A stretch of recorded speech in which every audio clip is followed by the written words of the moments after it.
welcome to the Red Pill Sports and Entertainment Show, UFC 230 Breakdown.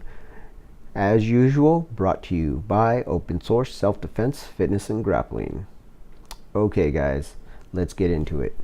So this first fight that I want to break down is number 6, Derek Brunson versus number 9, Israel Adesanya.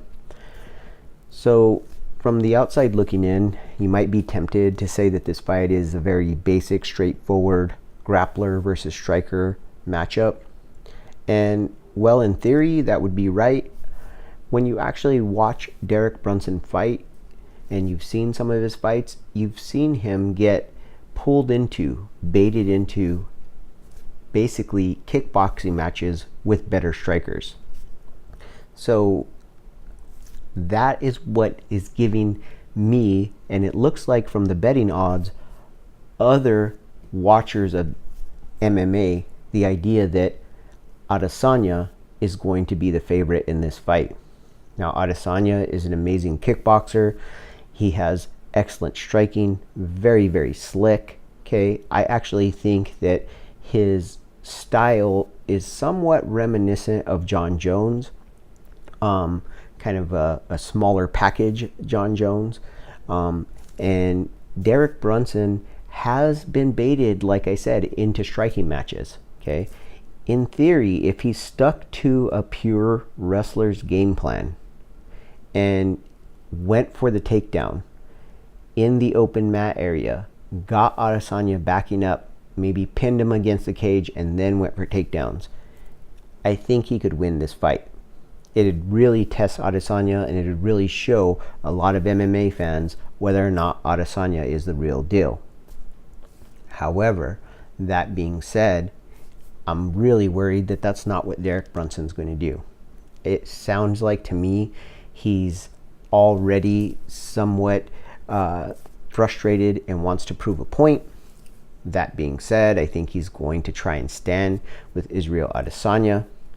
And since we've already seen that Whitaker was able to time his very linear style of striking and his very linear style of wrestling, where he just comes forward and back, I think that that's tailor-made for Adesanya. I really wish we would see more out of it so we could get a better gauge for who Adesanya is as a fighter. However, I think in the end, what we're going to see is Derek Brunson getting into a striking match with a better kickboxer and getting KO'd probably towards the end of the first round. That brings us to number 7, David Branch against Jared Cannonier.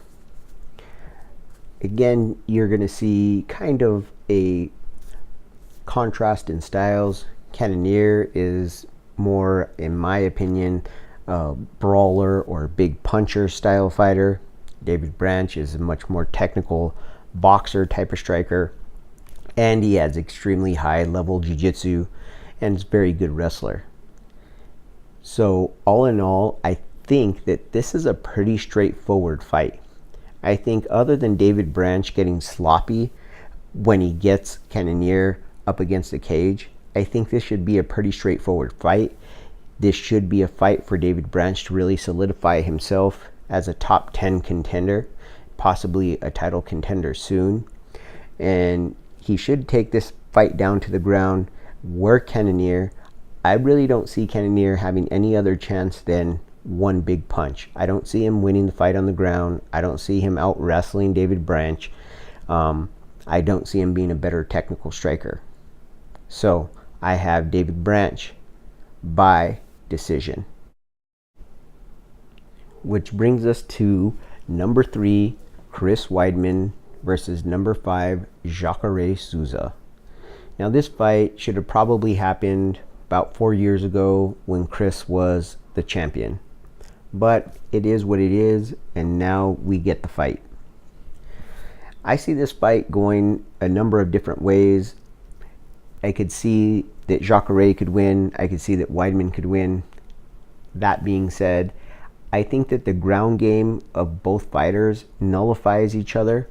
In other words, I think that the high level of wrestling for Chris Weidman. He uses it in a defensive fashion. He keeps the fight from going down to the ground. I think Jacare, wanting to get the fight to the ground, will shoot, but again, he'll be stifled, which means that this fight is going to be determined on the feet. Now, that being said, let's take a look at that. Jacare is not the most technical striker, but he does have a lot of power in that right hand. He throws a nasty overhand right. He has a pretty good right round kick as well. His left hook is decent for the division, but his real devastating, his knockout, his stop, his fight ender punch is that overhand right. So Chris is going to have to avoid that if he wants to win the fight. I would say that Chris Weidman is the more technical boxer. If this was a straight boxing match, my money would be on Chris Weidman because his technical boxing is better. He doesn't seem to carry the same power that Jacare does, but we have seen him KO Anderson Silva and Mark Munoz. Granted, the Mark Munoz KO was with an elbow, but still, that still has to be quite a bit of power. That's part of that punching chain of muscles, right? I think that Chris Weidman is going to throw a bigger volume of punches.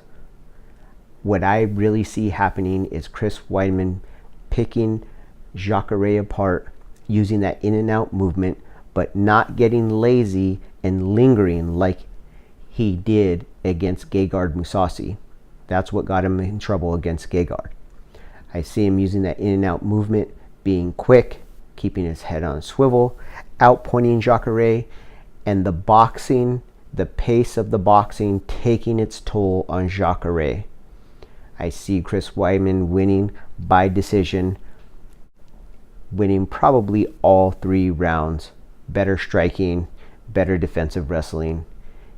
I could possibly see a submission at the very end of the fight by Chris Weidman via anaconda choke if Jacare gets desperate trying to get a takedown and gets a little sloppy on a single leg. And that brings us to the main event of the evening, ladies and gentlemen. That would be DC versus the Black Beast, Derek Lewis. Now, this looks like a pretty straightforward fight. If you just look at the numbers, pretty much you would think that DC is going to take the Black Beast down, ride him for 5 rounds or 4 rounds if his cardio doesn't last, and just pummel him on the ground. That being said, I think that we have to look at the puncher's chance that Derek Lewis has. He has massive power in that right hand. Not only does he have massive power, I think his timing for that right hand is very underestimated. I don't think he gets enough credit for the timing. You saw it in his last fight. He caught the guy coming in. You see it a lot of times against fighters who are quicker than him. He understands when he has a speed disadvantage. And his answer to that is to make that person come forward, for them to throw first, and for him to catch them on the way in. Derek Lewis is very, very good at this. Also, people forget that Derek Lewis can throw kicks. While his kicks are not the quickest kicks because they are somewhat telegraphed, his kicks are fast. And what I mean by that is they have a lot of velocity on them. He will throw leg kicks, and he can reach the head of DC. He did it against Mark Hunt. He threw some leg kicks, and he threw a couple of kicks to the head of Mark Hunt. So there is a possibility that he may look to throw kicks at DC. Given the fight with John Jones and how John Jones set up the eventual finish for Daniel Cormier, I would not be surprised to see Derek Lewis pull something out of his bag that DC may not be expecting, throw an abundance of leg kicks, and look for a massive head kick. Let's go on. Being on the ground, getting Derek Lewis down is not the end of the fight. When we watch Derek Lewis's other fights, we see that there are other full-fledged heavyweights that have had Derek Lewis on the ground. And when he just decides, he is just so massively powerful. He seems to just use a combination of amazing strength and a dusted in with a bit of technique. I would say it's probably about 30, 70, technique to strength, and he just powers up. So I don't think DC necessarily should take the Black Beast down and try to pin him on his back.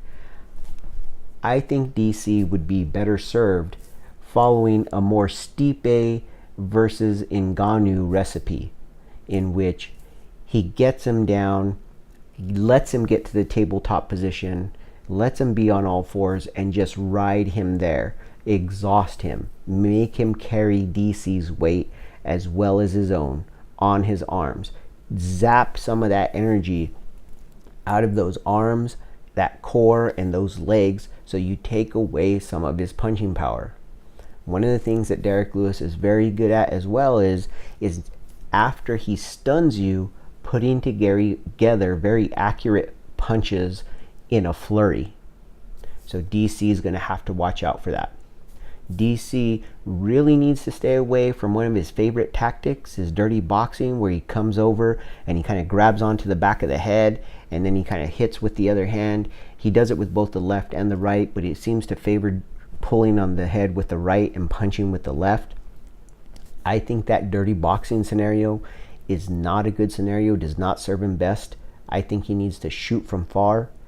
He needs to feint, get Derek Lewis to commit throwing a punch, get his timing off of that big right hand, and then get him down. I think he's best served trying to go for takedowns in the open cage rather than trying to push Derek Lewis up against the cage. And I think that's how DC can win the fight. Now, that's it for the pretty typical technical breakdown. When it comes to a betting man's game, I would keep my eye on the odds for Derek Brunson and Adesanya. Right now, I think they're hovering right around 280. If it got to plus 300, you might be able to make some money betting on Derek Brunson. There's a chance that he's disciplined and he follows a very wrestling-based game plan. I also would really stay away from, as a betting man, from the Weidman Jacare. It looks like even money. But if you have the money to bet, last I saw, the Black Beast was a plus 500 underdog. You could make a killing if the Black Beast happened to find that big right hand. I'm assuming those odds might even get better for the bettor, the person looking to make some money, a lot closer to fight time. All right, guys, that's all I have. Enjoy the fights. We'll catch you on Monday.